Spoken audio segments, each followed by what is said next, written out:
जब ये मेरी आत्मा तपस्या पर तंग पा रही थी, भटक रही थी, चटक पटक हो रहा था, इनको खील की तरह भून रहा था ये काल, उस समय वहाँ पर ये यहाँ के गुरु भी उसके ऊपर पिट रहे थे, जलाए जा रहे थे।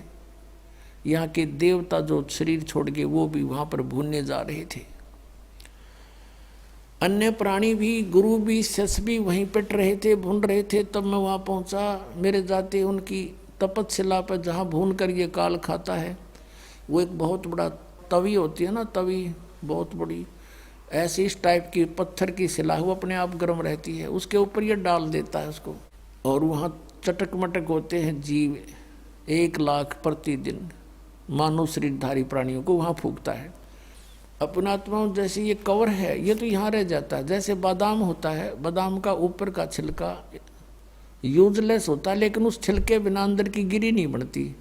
तो इस कवर से वो अंदर के सूक्ष्म शरीर में जो सारे जीवन में आप आहार करते हो, और आप देखते हो इस काल का जाल है कैसा कि प्रत्येक प्राणी व्यसन करवाता है सबसे व्यसन, हुक्का, तम्बाकू, शराब, मांस, ये जरूर बाई फोर्स करवाता है किसी ना किसी तरीके से।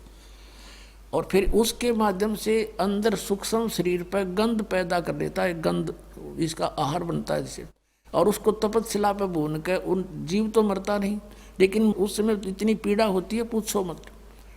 और उसमें से गंध निकालता है वो भून का कति, और फिर उनको अचेत हो जाते हैं प्राणी वहाँ। फिर कुछ देर के बाद फिर उनको फेंक देता, उड़ा देता है। फिर रास्ते में कहा करके सचेत होते हैं, और फिर वो धर्मराज के सामने आकर लाइन में खड़े हो जाते हैं। वो आगे कर्मों का दंड अलग अलग अलग से है। तो वहाँ जब वो खड़े थे तपस्या पर भुने जा रहे थे, परमात्मा पहुँच गए, और सभी प्राणियों की वो जलन समाप्त होगी जिसके कारण वो पीड़ित थे।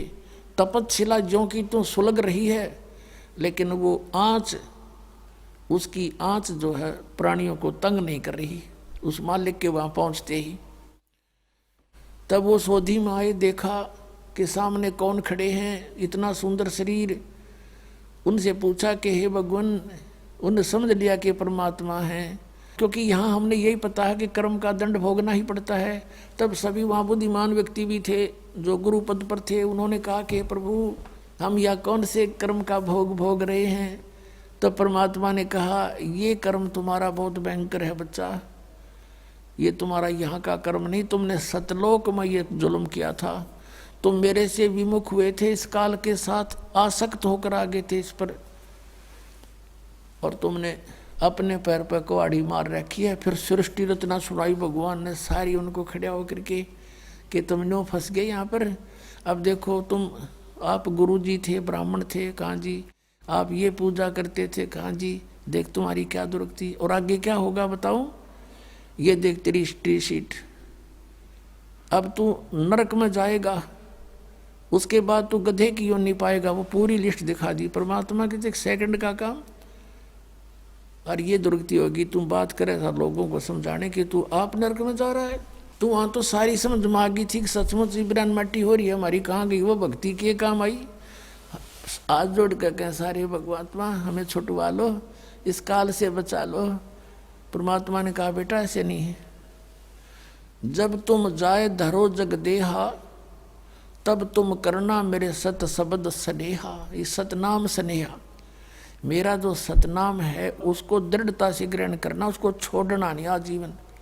जब तुम्हें कभी मनुष्य शरीर मिल जाए मेरी रजा से, तो उस समय जब मेरा कोई संत तुझे मिल जाए, सच्चा नाम बताने वाला है, उन काल के दूतों को त्याग कर तुरंत उसकी ग्रहण कर लेना शरण, फिर देखना कैसे पार करूंगा, ऐसे नहीं कर सकता।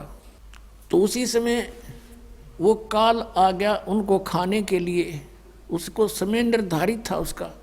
लेकिन उस दिन परमात्मा की रजा से वो जीव वहाँ से गए नहीं थे, उसने समय फिक्स कर रखा है, इतने समय के बाद वो जीव वहाँ से ऑटोमेटिक उड़ जाते हैं अचेत स्थिति में ही, और रास्ते में वो सचेत होते हैं। फिर वो ऐसे क्रिया थी, उस दिन परमात्मा की रजा से वो वहाँ से गए नहीं। परमात्मा ने, कबीर साहब ने कहा कि देखो वो सामने आ रहा तुम्हारा वो काल भगवान, जिसको तुम निराकार निराकार बताते थे, देखो वो आ रहा है, ओछा माथा, लंबे दांत, काला चेहरा, ये देखिए इसका ओरिजिनल रूप। और इसने गीता जी में कहा कि अर्जुन 7वें अध्याय के 24-25वें श्लोक में कि मैं अपनी योग माया से छुपा रहता हूँ, मैं किसी के समक्ष नहीं आता, समक्ष आ जाता कालजा पाट जा सबका, इतना भयंकर चेहरा है इसका। जैसे अर्जुन जैसे योद्धा को इसने बाहर दिखाया था कृष्ण से निकल कर बाहर कि ये है मेरा असली रूप, खान लाग रहा सब ने, उसके मुंह में सब जा रहे हैं। अर्जुन से जैसे योद्धा के हाथ पैर कांपने लग गए थे उसको देख कर, तो यो भगवान है जिसको देख कर डर लगे, जिसको देख कर आत्मा प्रसन्न हो, वो है परमात्मा।